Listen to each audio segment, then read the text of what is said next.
Many churches have like a men's group and a women's group and children's and so on. They have Tuesday night militia new recruit night. They are arming up. I've seen churches that are part of firearms culture. I've never seen churches with organized militias. I'm Mitch. And I'm Missy. We're co-workers. He's the boss, and we're married. And she's the boss. Together, we host Good Faith Weekly, a podcast on faith and culture. What could possibly go wrong? Tune in and find out. Missy. Welcome to Good Faith Weekly. On this episode, Missy and I return from being away for an entire week, and we are delighted to be back with you. And then later on in the pod, we sat down with author Jeff Sharlet, who has a brand new book out entitled The Undertow, Scenes from a Slow Civil War. It is a great conversation, and I am thrilled that he joined us as a guest. So it's going to be a good pod. Stay tuned.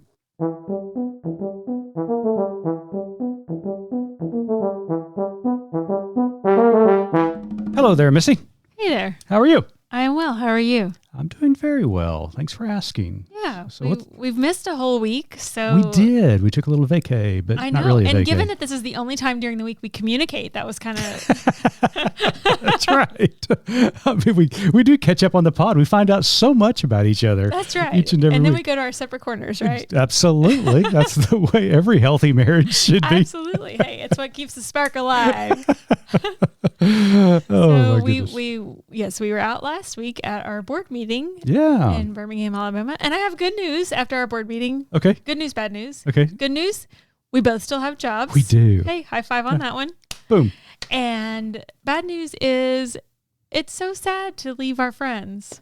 I know. It's just like, coming out of the pandemic, this is our second in-person meeting, but, you start getting used to hanging around these really cool people. And I know. There are so many really cool and just fascinating people out there. And we have so many of them on our board. And as much as every time we're leading up to this, as I'm working on logistics and things and thinking, oh, is this even necessary? And then you get to that space, to that physical space with people, and absolutely, it's so life-giving.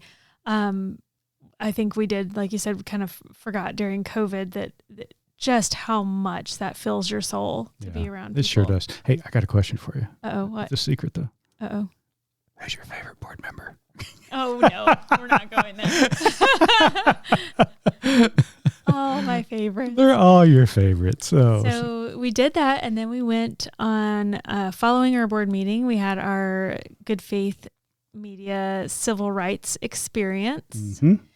We took some board members and some other folks who joined us for 2 days, traveling from Birmingham to Selma to Montgomery, visiting sites from the civil rights movement and museums and things. And it was so powerful. Yeah. I mean, Reverend Starlet Thomas, director of Our Gracious Gospel here at Good Faith Media, led the experience, and she was just outstanding. Energy, inspiration, educational. It was just really, really moving. It was so impactful. And I'm sure our audience might be surprised to hear that I'm rather an anxious being. No. Yes. And there are a couple of things that make me incredibly anxious. Okay. One of those is time. Sure. You know this, right? I do know this. So you put me in charge of a group of 30 folks trying to move from point A to point B, over and over during a tour like this. And there's a little bit of anxiety happening, right? Yeah. So we take off. We were on a very tight schedule in order to hit all of our spots that we needed to go to that first day. And so we take off to the first spot, which was the historic Bethel Baptist Church. Mm-hmm. This is where Reverend Shuttlesworth was the pastor. And we had a set time we had to be there, and then they want you there 15 minutes early. So it's go, go, go, go, go. You're driving a van, and our colleague is behind us. And so we've mapped this location. We are driving there, and we start venturing back into really a very industrial looking area, right? Mhm. We cross over several railroad tracks, and you and I are kind of looking at each other. I think you even got a little nervous because you know sometimes you put an address in Waze and it takes you to like Northeast Robinson instead of Southeast Robinson or something like that. Yeah. And so we were kind of side-eyeing each other, wondering where we were going. And, you know, after a few minutes of driving and a few more railroad tracks, we ended up arriving at our destination. And the feeling of driving over those railroad tracks and then going into the church and learning about the church, the community, Reverend Shuttlesworth, and what he went through, what the church went through, what people went through, and then for them to talk about the boxing in of their community by railroad tracks and the redlining. And I'm very, very embarrassed to admit how old I was when I really learned about redlining, aside from the one sentence our history books gave it in school. Right. But I will never forget the feeling of driving over those railroad tracks and knowing what that means and what that indicates and how intentional that was for those communities and how people literally died trying to get to a hospital because a train was stopped on the tracks. You know, that is such an important point that you bring up, because so often when we think about the civil rights movement, when we think about racism in America, a lot of times our minds go straight to some of the most horrific acts and hate speech that we have encountered in America. And rightly so. I mean, we've got a horrible track record when it comes to racial injustice in this country. But what has gone under the radar is exactly what you're talking about. The redlining, the boxing in of communities, the targeting economically of communities so that they cannot gain wealth, as we learned in Tulsa, Oklahoma, when we covered the Tulsa Race Massacre. That is like insult to injury. It's so calculated and so evil. It's as evil as anyone who will take out physical harm on anyone or yell or you know, be face-to-face hateful. The amount of calculation, the amount of just intentionality to plan these things that take years to implement in order to suffocate a community. I'll just, like I said, I'll never forget it. It happened, you know, a few times during our experience because we went to a restaurant, Lanny's Barbecue, which was the only restaurant during the civil rights movement that would serve both white and black people. And so it was a historic place. We went there for lunch. It was amazing. But it was the same kind of thing. We were driving back in a neighborhood and you started looking at me like, am I going to the right place? Because again, it looked like we were going into an industrial area with the railroad tracks and the warehouses and things like that. And they got hit by a tornado weeks earlier. Well, yes, that was really sad. But anyways, so that was my takeaway, was just that feeling of driving over those tracks. I'll never forget it. You know, you mentioned something just a moment ago that it feels like they're being choked out. Man, the first image that came to my mind when you said that was George Floyd. Yeah. I mean, we're still doing it. We are still doing it. Yeah. I mean, wow. In 2023, we're still doing it. Well, it was a great experience. We had an incredible educational time and reflection and inspiration there in Birmingham at Fred Shuttlesworth's church. And then we went over to 16th Street Baptist Church where the 4 little girls were killed in the bombing. And then we walked over to the park where marchers were water hosed, dogs were released on them. It was very, very emotional. The whole time was very powerful. I'm thankful that I got to tag along since we were there for our board meeting. I will say we are actively working to plan another civil rights experience. I would highly recommend, if you're able to join our crew, to do that. It was just amazing. I mean, heartbreaking, but also just something I'll never forget. Something I'm so glad that I did. Yeah, absolutely. Well, we're back in studio. We've got a very special guest with us this week, Jeff Sharlet, who has a new book The Undertow, Scenes from a Slow Civil War. This guy is amazing and remarkable. He is a prolific author. One of his books was turned into a Netflix series. The Family, you're not going to miss our conversation with Jeff Sharlet. Stay tuned. Have the last few years shifted your faith? I'm Brett Harris, and last year I walked away from the pulpit without a plan. I just knew where I wasn't where I was supposed to be. And I'd love for you to join me as I wander and wonder about faith and Scripture and how we can continue to follow Jesus' example even when our path forward is unclear. Find God Knows Where today in your favorite podcast app.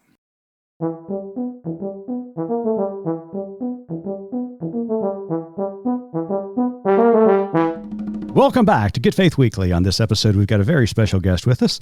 Jeff Sharlet is a New York Times best-selling author and editor of 8 books, including The Family, The Secret Fundamentalism, At the Heart of American Power, adapted into a Netflix documentary series, and This Brilliant Darkness. His reporting on LGBTQI+ rights around the world has received numerous awards. His writing and photography have appeared in many publications, including Vanity Fair, for which he is a contributing editor, the New York Times Magazine, GQ, Esquire, Harper's, and VQR, for which he is an editor at large. He is professor in the art of writing at Dartmouth College in Hanover, New Hampshire, and his latest book, The Undertow, Scenes from a Slow Civil War, is on stands now. Jeff, welcome to Good Faith Weekly. Hi, Mitch. Good to be with you. So, Jeff, before we jump into the content of the book, I wondered if you might share with our listeners sort of the backdrop of how this project came to be, the very literal journey that you took in creating it. The Undertow, the subtitle is Scenes from the Slow Civil War, right? And it's about this moment that I believe we find ourselves in, this moment of great fragmentation, as I say in the beginning of the book in the preface. Usually the preface is written looking back, but I can't look back because we're in the middle of things. I don't know where it's going. But I've been writing about right-wing movements for, among other topics, for about 20 years. And so I've sort of seen this undertow that's sort of pulling us out. That said, this book began as a alternative that I wanted to write. It opens and closes with songs. It opens with Harry Belafonte, who we lost last week at age 96. And it ends with a man named Lee Hayes, whose name isn't known, but people know his songs. If I Had a Hammer, and Kisses Sweeter Than Wine, and Goodnight Irene, and On Top of Old Smoky, big parts of the American Songbook. He was Pete Seeger's songwriting partner. Originally, the book was going to be about songs. Yeah. I was fascinated by these songs. I grew up in my little almost all white working class elementary school singing these songs in music class with no understanding that they were radical songs, in a sense, that they were freedom songs, liberation songs. And as I just started to discover the stories behind that, I thought I'll make a songbook. But then Trump got elected. Everything else changed. That can be the caveat in many sentences. And and that's why those 2 chapters are there, and they're the bookends, and they're the hope that I hold on to. But it's a little bit also. I have kids. I have a queer, non-binary child who is autistic, and so faces a world in which there's a great amount of antagonism. And I realized, look, I have been writing about these right-wing movements for a long time. This is something I know how to do, and something I think I can bring some knowledge to that maybe is missing in the press. It's not entirely a different project. It's still about uncovering the sort of the currents that are carrying us right now toward a frightening place. But you do that so you can figure out how to swim to a safer place. I love that. And I love the fact that you started the book, first chapter, with Belafonte that you mentioned a moment ago. We lost just recently. What a wonderful person. Missy and I were actually in Birmingham, Alabama last week, and we had a civil rights experience through Good Faith Media. And so we toured the sites there in Birmingham. Then we went over to Selma, walked the bridge, and then went over to Montgomery to the Legacy Museum. It was an incredible experience. But as we were talking about the movement, we were visiting all these incredible places, Shuttlesworth, King, Lewis, all of them. We did have a conversation about Belafonte and how he, bankrolled, many parts of the civil rights movement. But there's this one quote in the book that I really appreciated, and I want you to comment on it. Belafonte says, "All of America's problems are rooted in the fact that we are all jesters, not one of us truth tellers." But then he adds, referring to King, most likely, "Find out what the reward is for truth telling." Jeff, can you comment on this idea of America being filled with jesters and the need for more truth tellers? Yeah, I'm so glad you asked that, Mitch, because that's to me that's a big part of why Mr. B, as he was known, still opens the book that is about this moment of Christian nationalism, and even the F word. I believe is appropriate now, hasn't long been, which is fascism. Yep. And as did Mr. B. But he because he provides us the diagnosis. He gives us a diagnosis, and it's a very complicated one that he calls it the minstrel act, corking up, blackface. And he extends this to all of American life, including himself. His diagnosis of white supremacy is so vast that here's a man who every day of his 96 years fought against it, but he knows that to be an American right now, you don't get to say, well, that has nothing to do with me. We're all complicit in this to greater and lesser degrees, some actively, some resisting it, some giving into the undertow and say, just pull me out into the wild ocean of white fantasia and white nightmare, right? Mm-hmm. But I think that's something that I wanted us to wrestle with. I didn't want people, I wanted to start with that because I wanted readers to go through and not read this book entirely as, a look at those people, mm-hmm. and those people right. being right-wingers and fascists and so on. Mm-hmm. And yeah, there is, we're not all the same. I don't believe in the idea of common ground. To me, common ground is a plantation. Mm. Power relationships are still there. I believe in the old labor song, "Which side are you on?" I think the right has created that moment for us, unfortunately. Mm-hmm. But that doesn't mean that we are not in this great piece of land together. We're not in this together. The fascists are not monsters. And I can't humanize them. They are human. Mm-hmm. So am I. That means I am in this relationship to them.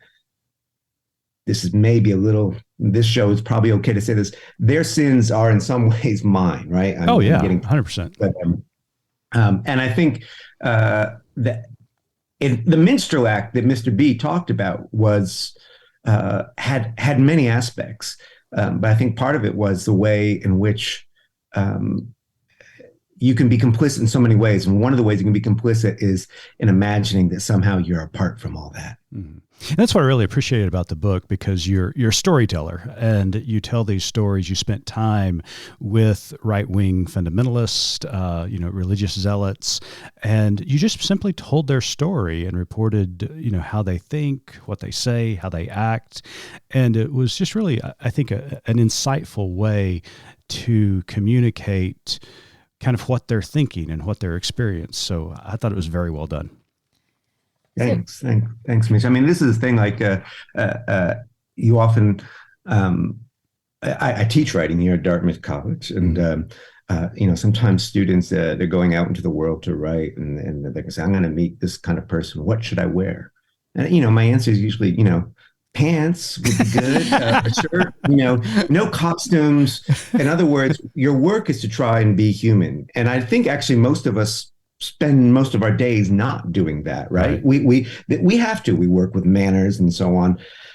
But if I'm going to go to another person and I want to see what they are, even if that thing is with many of these people, deliberately by choice, ugly and filled with hate, mm-hmm. I just have to sit there with them and be human. That doesn't mean that, look, hopefully no one is going to get the wrong idea and say, oh, this is like one of those books where he goes to diners. I do go to a diner, but he goes to diners and says, gosh, they're people too. Yeah, we already knew they're people too. Yeah. The question, what do they believe and how do they come to believe it? Sure. And the question is, because we are in a struggle, we need to understand that if we are to build something better than what they imagine for us. Love it. So you also talk about in the book there's a chapter talking about Occupy Wall Street, and you use the term physical democracy. Will you explain that a little bit for our audience and talk about why that's important?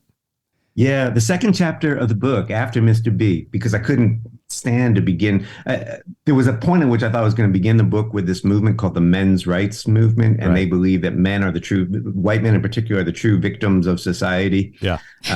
And I've written about so many right-wing movements, and they're always more interesting than their caricature, except for those guys. Their caricature is dumb, and they are dumber. And I can't write a book like this. It'll crush souls. So I start with Mr. B, and then I had this little essay that I'd written about Occupy Wall Street. I did a lot of reporting about Occupy back then for Rolling Stone, but I'd also written this little essay kind of around Occupy Wall Street down in New York in 2011. It had a free library, not like the little, little book houses you see out, but it understood that, like, we're trying to imagine something. We don't have the demands. We don't have the answers. We don't know what the beloved community looks like, but let's try and imagine. And probably there'll be books. And they had several thousand volumes. They had librarians, professional librarians would come and do free shifts there. And so I built it around that, and I started spending time there and sleeping there. And I saw also their consensus model. They want to make decisions by consensus. Now, we can talk about how pragmatic that is and so on, but just for a moment, the essay is called On the Side of Possibility. Just for a moment, imagine that they're actually going to try and do it. And they did. The physical democracy was, we're going to be here together. We're going to get our food together. We're going to get our books together. We're going to get our music together. And when it comes to making decisions, because of NYPD and sort of slowly cracking down and said, no microphones, they came up with this idea called the human microphone, right? So the speaker says something, and then those closest repeat it, and it gets amplified, right? It's a slow process. Mostly it shuts. It's great. It's great for people like me who talk too much, because it would shut you down. Right? And it would make you think, what is the thing that I am here to say? What is the thing that I want to say? And it just felt like this moment of, physical democracy and political imagination. And I think it's important, as you encounter the imagination of the far right, which is vivid and very strong and real. Not all imagination is good, to be reminded of those moments of freedom imagination. I love that term. And as I was reading that chapter in particular and just kind of contemplating on the phrase physical democracy, I just thought throughout the America's history, as I said a moment ago, we just were in Birmingham and Selma and Montgomery, that there are individuals who practice this physical democracy. Democracy is just not an idea or a concept. It must be acted upon and within. And so, I just thought it was a brilliant way to talk about how democracy plays out, and for those in society who are marginalized or oppressed, they have to enact a physical democracy sometimes in the system in order to achieve those rights or equality in the system. Yeah, I think that's very true. And I'm so glad you said that, because there's so often we hear that language, right, of we must preserve democracy, which, I pay attention to the verbs, right? Preserve. What do you mean? Like a jam jar? Like, put it on a shelf, Right. Or we used to have a democracy. You never have a democracy. That's very passive. It's something that you get up. It's something that you get up and do every day. And I think, it's interesting that you say that about like Black Lives Matter, with people doing physical democracy. But then that pushes us into this question of January 6th. Many of those people experienced in their own imaginations that they were engaged in physical democracy. I don't want to entirely, I mostly want to discount that, but not entirely discount. I don't want to discount the fact that this is what they understood themselves to be doing, even as I'm clear that it's not what they were doing. Right. But we have to contend with these are folks who, like me at Occupy, I met so many January 6ers who would say, yeah, I felt alive. I felt like I was really a part of democracy for the first time. And you say, well, Occupy, you felt alive, you're part of democracy because you were cooking together and making music together and sharing books. Or January 6th, you felt like you were part of democracy because you were smashing windows. The democracy that some on January 6th imagine, we have to keep in mind that there's increasingly large swaths of the right now that that actually explicitly reject democracy. But that the democracy they thought they were being a part of, there are democratic impulses there, right? There's a democracy of destruction. There is this sense that I would encounter again and again as I would talk to followers of QAnon and as I dug into the life of Ashley Babbitt, the white woman, the 35-year-old white woman Air Force veteran killed on January 6th, that they experienced what they called doing the research. Mm-hmm. They experienced this as access to this archive to which they felt they had been denied. And it's easy for me to say, sitting on a college campus with a big, beautiful library, I have a library. And these folks who are discovering the archive for the first time and making these connections and doing this kind of research, there's a verb. They are doing research. How they do the research, who shapes that research, where they start and stop, those become questions of belief. And I think that's why it matters so much to, even in approaching not just Christian nationalism, but the larger sphere of fascism, to bring with us the insights of religious studies, of the study of myth and the study of storytelling. Another part of the book, you talk about Norman Vincent Peale's influence upon Donald Trump and the prosperity gospel. And I just wanted you to touch on that a little bit because, we all feel like at times we're being gaslit because people are saying things over and over again when we know, intellectually that can't be true. But after they say it, you begin to kind of wonder aloud or internally, what am I being told? So could you speak a little bit to that? Because to me, that is one of the most frightening parts of the Trump era was when they started talking about alternative facts and it caught on. Yeah. Yeah, I think Norman Vincent Peale, the sort of very famous mid-century preacher of the power of positive thinking, one of these mega best-selling books, and Trump referred to him as his pastor. And it's true. As a young person, Trump was very enamored of Billy Graham, watching Billy Graham, not, I think, in a religious sense, but in the terms of a salesman sense, right? And he had sort of three mentors, though. Norman Vincent Peale, and Roy Cohn, the famous Red Scare lawyer, who became his lawyer, and his father, Fred Trump. And from each man, he sort of learned something. From Fred Trump, it's this kind of brute strength. From Roy Cohn, it's cunning. From Norman Vincent Peale, it's this. By positive thinking, we might rephrase that as a kind of endless well of narcissism, an endless well of certainty, and the coercive power of positive thinking. You will it into being. Trump believed he could be president, and he could, right? Right. Trump believed he could do all kinds of devastating things, and they become real. I think about in the beginning, maybe the flip side of the power of positive thinking is a sheriff that I met years ago reporting another book and taught me something very important. I write about this in the introduction. The first time I found myself on the wrong side of the gun, but not the last, including some that happened in this book. Yeah. I was reporting on a gunman who had gone into a church and opened fire. Thank God there were blanks. Mm-hmm. Nobody was physically hurt. I go to interview the sheriff. He's not a friendly sheriff. This is a real old time Southern sheriff, and I'm really a New Yorker. And at one point he pulls out of his drawer a gun and he aims it at me. And I don't know what's going on. I'm already scared. And I jump in my seat. Sure. And he goes, see, it's a toy gun that looks exactly like a real gun.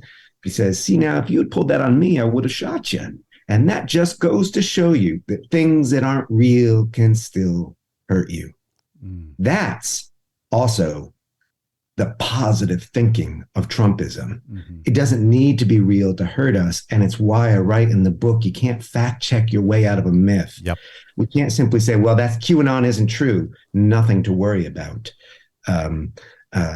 As we see in the book, lives are destroyed by this thing that isn't even real. Mm-hmm. So piggybacking on kind of what you just said about things that aren't real, I think there's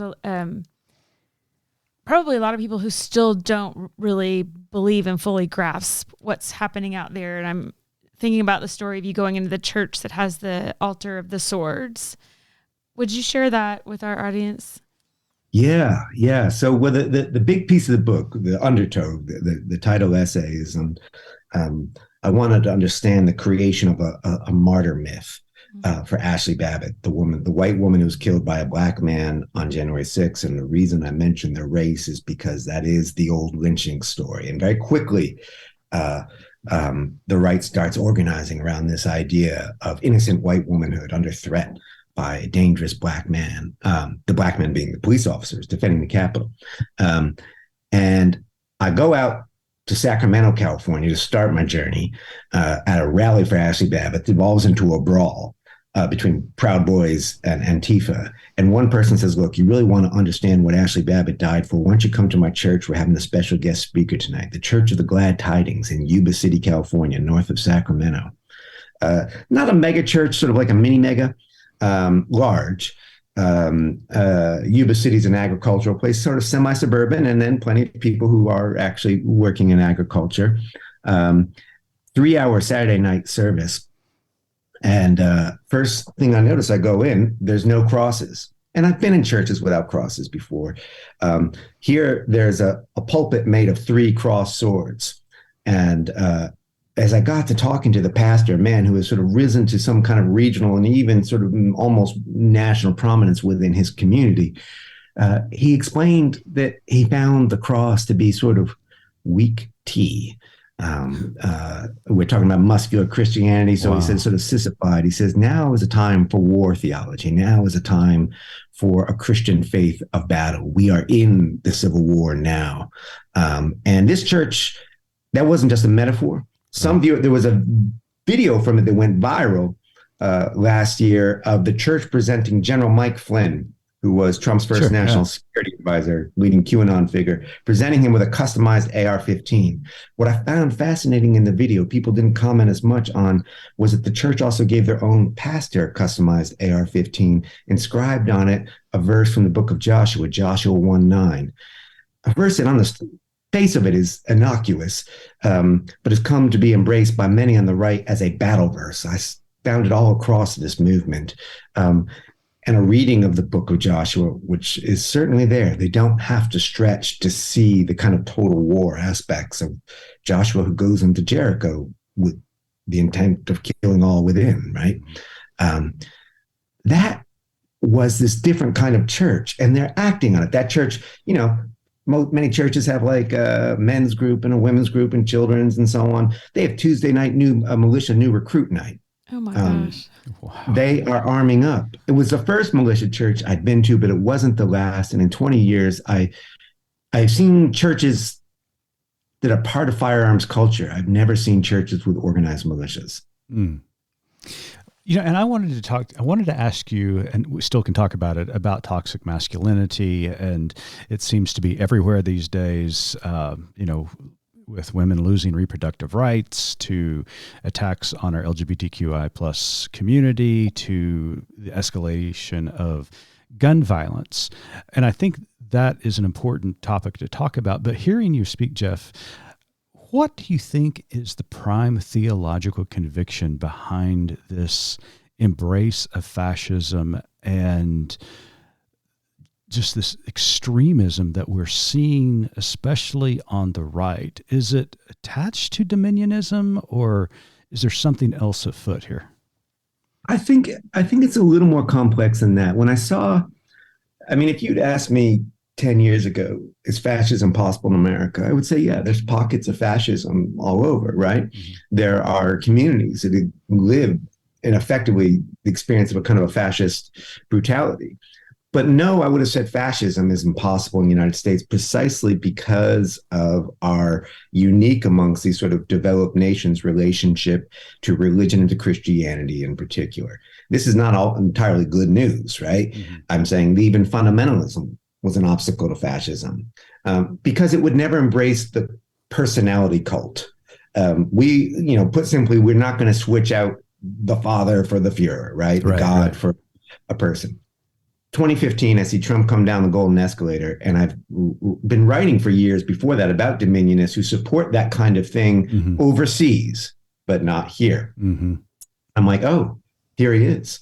Here's the dictators they've been embracing overseas. Now he's coming down the golden escalator to us. He's bringing a fascist aesthetic. Will he build the fascist movement? I think of it as happening slowly. In 2016, we might describe that campaign as the prosperity gospel, which I think your listeners probably are familiar with. Sure. 2020, I thought of it as a little bit of it was darker.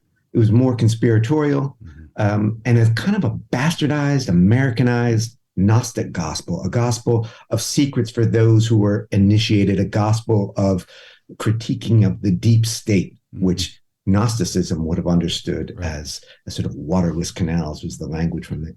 But then on January 6th, we enter the age of martyrs. So I think if we look at dominionism or anything like that, it's all too narrow.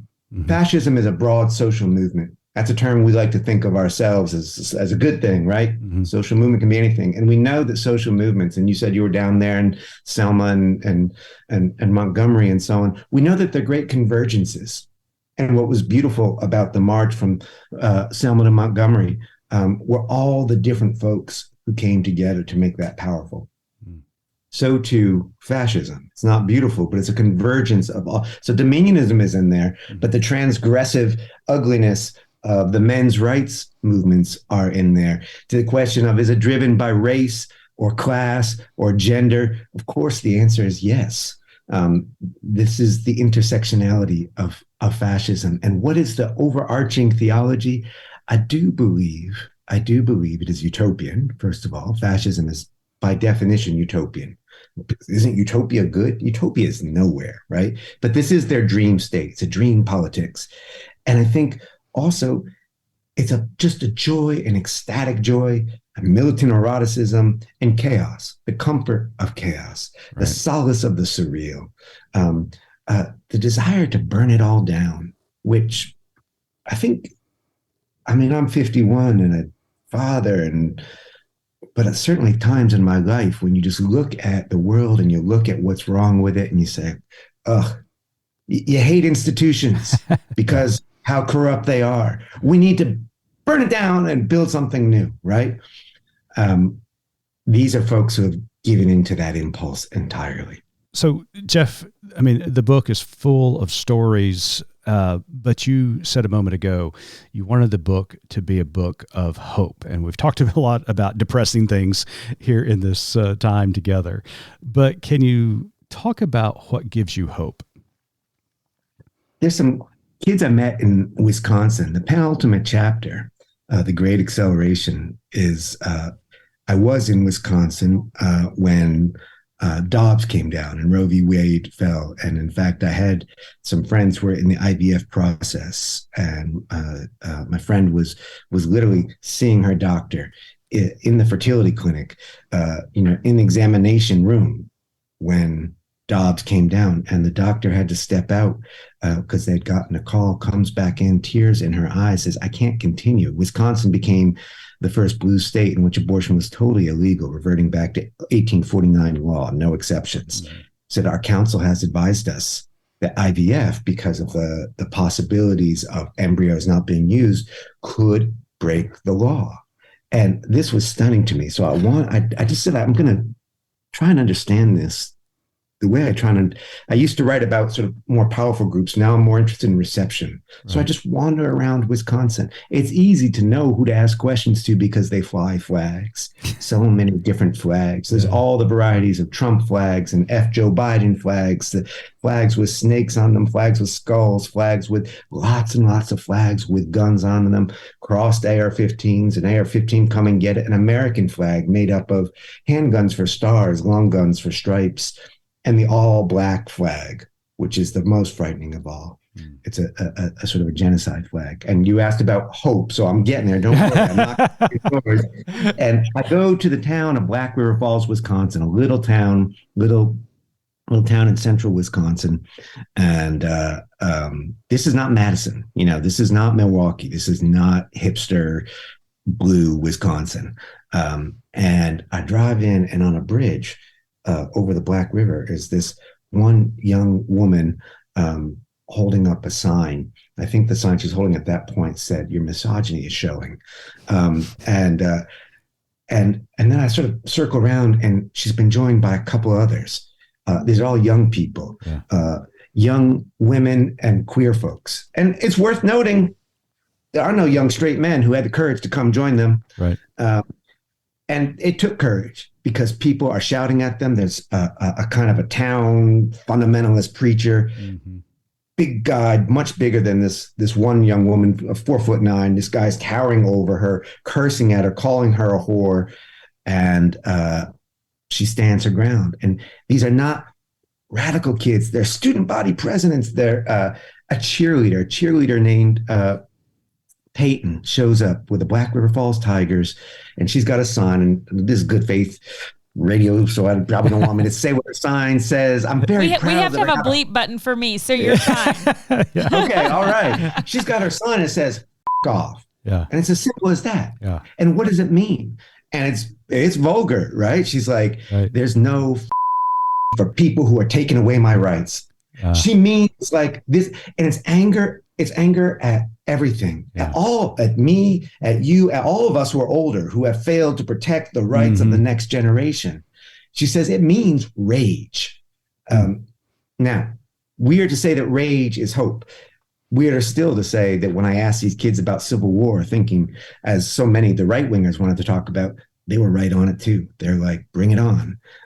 They're all rural Wisconsinites. They were all armed except for one who was an archer, and they thought of her as their Katniss, like in Hunger Games, which is a reminder to us that these are children, right? Young people. They're still thinking in terms of those stories, not the real horror that a war would be, but the heart, the courage. They are not sitting there saying, why wasn't I protected? They know they weren't, and they are ready to protect themselves, to step up and do what I think our generation has failed to fully do. We've been so busy having democracy, we haven't been doing democracy enough. That gave me a lot of hope. The courage of those kids, and the fact I didn't find them in Madison or Milwaukee or any other big center. I found them in a little small town, central Wisconsin, ready for the struggle. We often talk about how inspired we are by our adult children who are in their 20s and their friends and those communities. They've had enough. I mean, they're disappointed in everybody who has come before them because we have failed them. And they are willing to stand on principle and to act in a way that we haven't seen in a while. So you're right. It's inspiring. So my goal, I asked Mitch before we came on here, I said, is there any hope of us ever working this man out of a job? Basically, let's send you back to writing about things that happened in the past and not having to this question anyone's asked. write about what's going on right now. So is there any hope of that? Will you be able to go back to writing reflectively? Yeah, I mean, the end of the Undertow essay, I end up, because I'm sentimental and I'm not opposed to being sentimental. I think those of us who are educated in our resistance to being sentimental, we're missing like, hey, the emotion is strong and it can be real, and sometimes it can be corny and cheesy. And this is corny and cheesy. I was thinking about my favorite children's book that I would read to my kids when they were little, Going on a Bear Hunt. And it's this family, they're going on they're not really going to hunt a bear, like shoot a bear. They just like want to go see a bear. The whole story is they encounter obstacles, tall grass, can't go under it, can't go over it, just have to go through it. And then there's a sound effect, swishy, swishy, swishy, as they go through the grass, the river, the mud, can't go over it, can't go under it, can't have to go through it. And I thought of this as I was driving at the end of this long journey across America, and I was coming home to my kids. It was late at night. 2 a.m. or whatever, coming over the Green Mountains into Vermont, I was thinking about prepositions.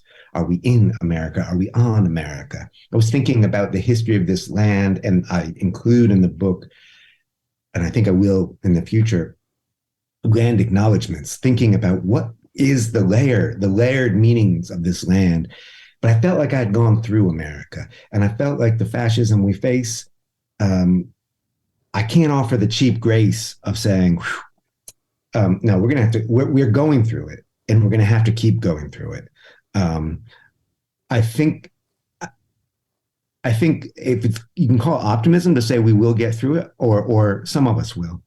And I think I use the term slow civil war because some of us won't, some of us already haven't. All the pregnant people dying for lack of reproductive rights. And any journalist knows whatever story you've heard about someone, I include one in here, of a person bleeding to death and nearly bleeding to death. There are 100 for every you hear that just never make it to the news. All the people killed by QAnon. We hear every now and then of a killing, right? A family, a husband kills his whole family. I included a case that didn't make national news or local news even. Just a woman who went smashing into cars because she thought they were kidnapping children. Mm-hmm. Her life is ruined. She's traumatized those other people. I think of all especially the young people, but especially the queer kids, the trans kids, the wave of suicide. Those are casualties in the slow civil war. They won't make it through it. The rest of us who are still here must try to make it through it for them. And so that we can write, I don't know, children's books or I was so busy before I turned to this, learning the names of plants, which I realized at middle age, I didn't know the names of plants. And I was going to work on a gardening book. Well, we hope that we get to a point where you can just work on a gardening book. That's right. It'll be a companion guide to Mitch's birding book. Birding book, that's right. Oh, yes, yeah. Birding and gardening and all these sort of ways in which, you know, I'm going around and looking at all the colorful fascist flags. Wouldn't it be nice to look at all the colorful flowers and birds? Because they're not static stories, right? They're like learning the names of things, right? Means learning the histories of things. And there's conflict in those stories too. I mean, I think of the ivory-billed woodpecker, that rarest of birds, and whether it's still alive or not, and the sort of whole complexity and why it went extinct. Mm-hmm. You're simultaneously appreciating the beauty and the challenge to that beauty. And so, I mean, in terms of the fight against fascism, I'm very much an all hands on deck kind of person.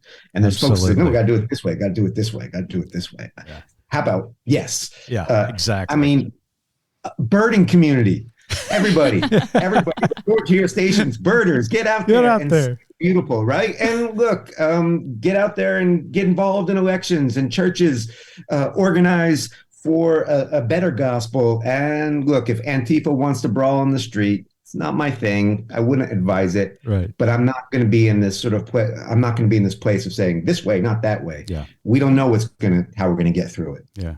We have to try everything. I love that. Jeff Sharlet, his new book, The Undertow, Scenes from a Slow Civil War, is on bookshelves now, and you'll want to pick up your copy immediately. Jeff, thank you so much for joining us on Good Faith Weekly. But before we let you go, Missy's got one last question for you. So, Jeff, as you know, our tagline at Good Faith Media is "There's more to tell." So, in light of your work and our conversation today, what is your more to tell? Well, I knew that, and then I'd forgotten. I was supposed to be preparing. I was thinking, and I didn't. But here's the more to tell. As I'll say this, I hope this isn't cheating or taking the easy way out. The last line of the book is, "For a while it was possible not to be scared even." That's something that was written by Lee Hayes, this great American songwriter. And I knew from very beginning, it was the first thing I wrote, and I knew from the very beginning that I was writing toward that moment, because that to me is the opposite of the kind of cheap grace, cheap optimism that we sometimes encounter. It doesn't say everything's going to be okay. We don't know. It's for a while it was possible not to be scared even. He said that. He wrote that about one night. He's a big, powerful guy, right?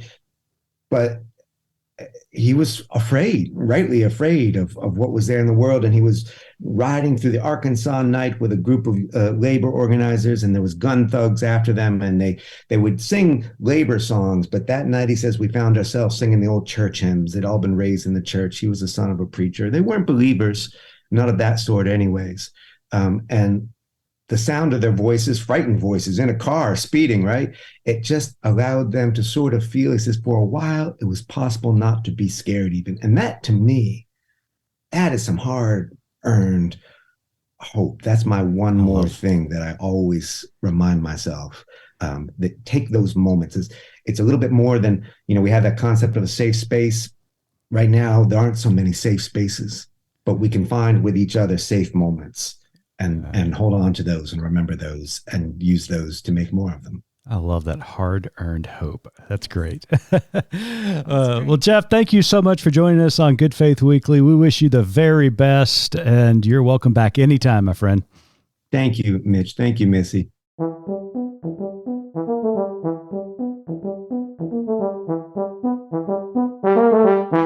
All right, so Missy, I have to first admit this. I was pretty darn giddy when we booked Jeff Sharlet. I know you were. I mean, I've been a fan of his for so long, read his books, watched the documentary on Netflix, and when I saw that he had this new book coming out, I could not write the email fast enough. So I was also giddy, but for a different reason, in part because I've been so wanting to have parent-teacher conferences since our kid went to college, and he's a student at Dartmouth where Jeff is a professor, and so I just keep, even though he hasn't had him as a teacher, it's the closest thing I get to being able to say, have you seen my kid? He won't call me back. So I was also giddy. That's hysterical. And I want to clarify something I said at the end of the interview, because now, as you know, I tend to obsess over things that I say. And just so that I can go to sleep tonight, I don't really want to put this man out of a job. No. I just want him to be able to write in a different way. Yeah, about gardening. Things about like gardening or about things that happened in the past and look how we've come out of this. Isn't this wonderful? Yeah. So he's fantastic. His writing is fantastic. Yes, we both admire him a lot, but that was a great interview. Yeah. So what stood out to you with our time with Jeff? I think just a few things. One, you can't fact check your way out of a myth. Mm. And, that's such a scary thing. Like, you had mentioned something earlier about the police officer that had pointed the fake gun at him. Mm-hmm. And it was a heck of a story. And said something, what did he say? He said, even though something is not real, it can still harm you, because the sheriff's point was, if you would have pointed that at me, I would have shot you. Right. And so that, just as it is scary enough. But when you think about that in broader sense, that's kind of what's happening. Yeah. And that's we talked a little bit about it with Jeff, but that is one of the terrifying truths that have come out of the last several years since Donald Trump came down that golden escalator in New York City, is his gaslighting of the truth. And that if he feels as though if he says it, if his pundits say it, and they say it enough, it's going to eventually be believed. It doesn't have to be factual. And when Kellyanne Conway said on national television, alternative facts, that changed everything. And it put it in perspective for me, because it's like they do not have to live in reality. They are not, they're not limited by facts. The rest of the world is limited by facts and truth, but they are in a myth. They're living a myth. So something else that I jotted down that he said was that we don't have a democracy. It's something you get up and do every day. Mm. And that was really powerful to me, because I think you and I grew up in a time where we just have taken it so for granted that we live in a democracy and it can never fall. And I think we've now been, our naivete has very much been exposed in the last several years, that this is so fragile. We have to get up and work for it every single day. Yeah, absolutely. I think that's one of the things that has come to light in the last several years, is that our rights are in jeopardy, even though when we think that they are secure.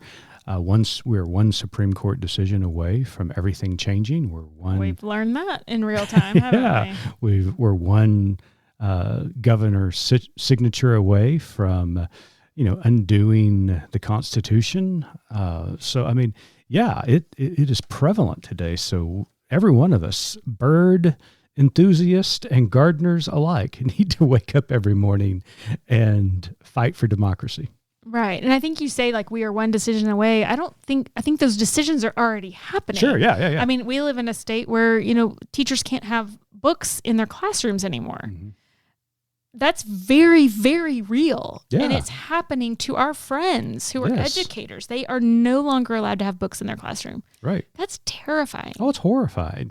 And after the Dobbs decision and the repealing of Roe v. Wade, there are some Supreme Court justices that have wanted to look at other precedents, such as same-sex marriage. And so, I mean, that could be in jeopardy. And then you start thinking about birth control. I mean, it is scary stuff if you start to think about what they could do in a blink of an eye. It is terrifying. And that's the other thing that I found. I mean, I don't know if it's ironic to say, but in talking to Jeff about, and he says, I want this book to be ultimately about hope. And then he says in the opening, like, he has a child who is, non-binary and LGBTQ. And yet this is a person who is in direct threat, and he still somehow has hope. Yeah. And God love him. Well, I want to share that with him. I want to have that with him. And ultimately, I guess I do. But I just can't imagine how someone in his situation is still able to write this way and to communicate and help offer some hope when you're looking at your child and saying you are in jeopardy. Your very existence is in jeopardy. But his hope is similar to our hope. In fact, it's exactly the same because he finds hope in the emerging generation. Yes. And we've talked about that often, talked about it on the pod, about how inspired we are by our children and our children's friends in their 20s, and the teenagers that we know are doing some incredible stuff, and they're saying enough is enough. Now, the scary part is, what are they going to be left with? Because of global warming, stripping of rights. My hope, or my prayer, I should say, is probably a better way of saying it, is that we don't burn it down before they get a chance. Right. And it also it does not absolve us from still continuing to be a part of a movement and a part of the work that needs to be done. Because, as I say kids, they're not kids, but young adults have told us, it's like, well, y'all did this to us. We don't have a choice. Right. Like, don't thank us and pat us on the back. This is the hand that we're dealt. Yeah. And so that does make me feel bad. Like I said, we've taken democracy, we've taken so many things for granted, and also climate, care and things like that. And they don't have a choice. And that I do feel bad about that. I hope that people of our age group and above are listening, are taking inspiration, and are rolling up our sleeves and doing the necessary work. And I like the phrase that he used at the end of the interview when he said it's an hard-earned hope. Because so often we just think, if we think it into existence, or if we change our attitude, or if we just smile and laugh a lot, then things are going to turn out our way. Well, that's exactly what others think. Hope has to be hard-earned. It is a struggle. It is getting up each and every day, rolling up your sleeves and battling to the end. And because of the battle, because of the struggle, because of the journey, that's why we have hope. We walk today so that we can walk again tomorrow. And that in itself is hope. I agree. Well, we had a great time with Jeff, and hope that you have enjoyed us being back in studio. It's been good to be with you, Missy. Yep. I'll see you again next week. We'll be back. Until then, it's an email or a text. Go to your room. That's right. See you, folks.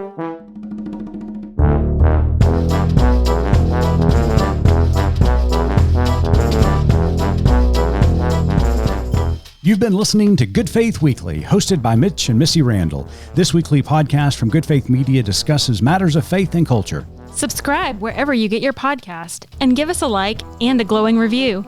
We produce the podcast out of Norman, Oklahoma. Our music comes from Pond 5. And we're supported by listeners like you. Learn more about us at goodfaithmedia.org.